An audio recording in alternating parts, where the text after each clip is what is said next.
Hello and welcome to this week's Cari Connects. I am psychic medium Cari Muggs, and each week I pull a card from a deck to let you know what's coming up for the week and the signs and symbols to watch for. So the last couple of weeks have been kind of tough because the signs and symbols have been kind of tough. So I kind of picked different difficult decks. So this week I kind of picked a more simple deck so we could see the different kind of signs and symbols that are a more simple kind of thing. So I picked the Colette Baron Reid's Wisdom of the Avalon. And I love the Avalon. I love things King Arthur. The Avalon was a mystical or magical island that Excalibur was held on. So I love this deck. On the back of each card is a chalice cup, a King Arthur cup kind of, and then a moon. And it's a beautiful, and stars at the top of the moon. So I love it, all the different pictures. If you are listening and can't see the cards, then you can go to my Instagram and look at the cards and see what they look like. Okay, so let's do this. Oh, the goblin, the human ego. So, it's the guides of the fairy on the top. So this must be the fairy part of, which is crazy because we just kind of, I think we did some fairy stuff the other day.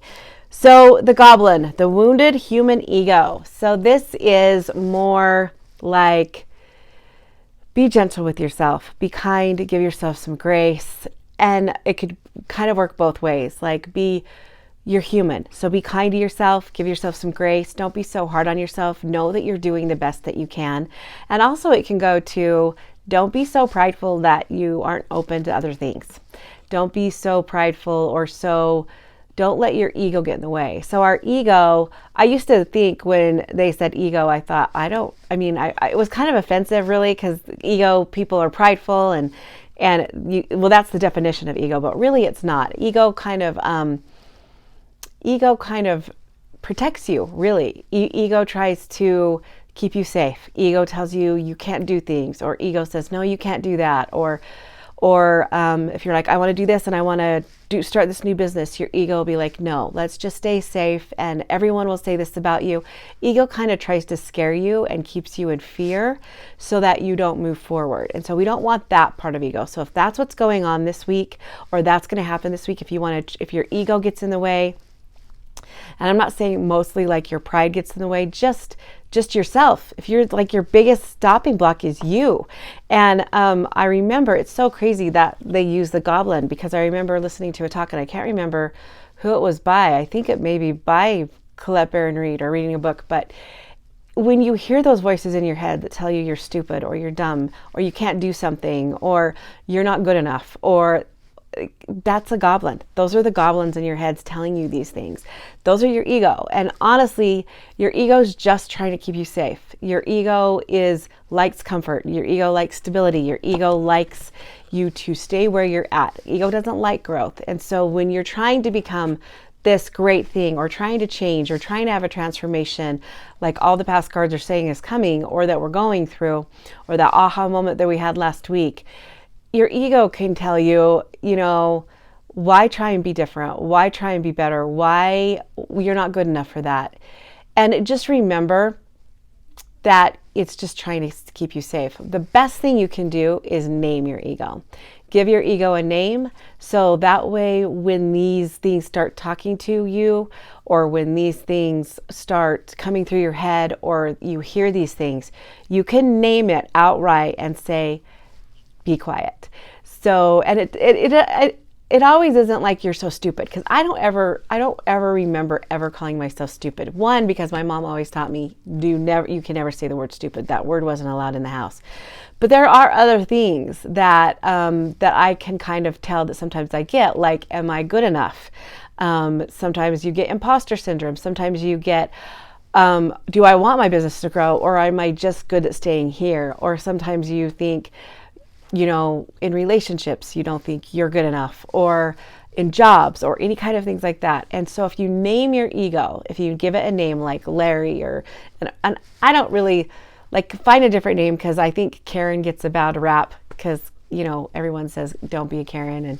And now they even have another name for a jock kind of, that I don't love that either. So just name it something like that you don't very often hear, or a pet name or something, but name your ego. So that way, when you start hearing those voices or you start hearing those things, you can say, hey, shut up, or stop talking. And that way too, you could also differentiate, whatever, separate you from your ego. And I don't ever say you want to get rid of your ego completely, because we need, an ego is not actually a bad thing. We need our ego to keep us safe and to keep us in line. But start to maybe be friends with your ego and know that she's just scared, or he's just scared, and it's just the scary part of you. It's part of your fear, and just accept it and embrace it. It's all kind of that shadow work stuff that we do, right?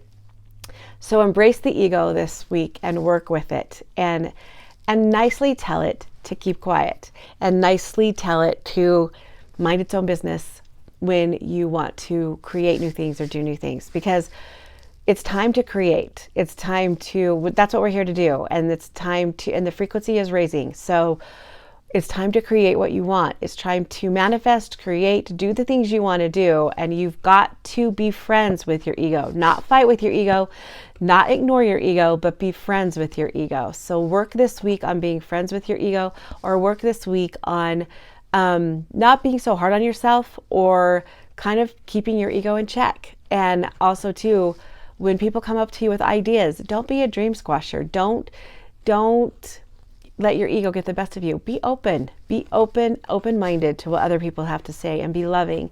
Yeah. So the signs and symbols, it's actually kind of harder, because there's only like one thing. I do know that the numbers are 333 and 111. So 111 means you're growing. It means you're having your spiritual awakening. And 333 is awesome, because that means your spirit guides are with you, and they're guiding you and directing you, and your ancestors too. So when you see these numbers, just know that your spiritual team is with you. They're helping you. You're growing, and that part of growth is checking in with your ego and making sure that you're friends, or that you give each other grace. So watch this week, because I think some stuff's going to come up where you're going to question yourself, wonder if you're good enough, love yourself more, and you got to embrace the ego instead of like fight it. Signs and symbols to watch for. Obviously elves, little tiny goblin elves, little tiny anything, fairy elves, goblin elves, any kind of elf that has long ears. So this would be any kind of shows that have elves in them would count. And any kind of Joker hat. See the Joker, like, I don't know what this is called. You guys always DM me and tell me later. And with the little, any kind of like, what is it? The hat that the Jokers wear for the kings. Anyways, that hat. And somebody knows, you can drop it in the DMs, in the comments below.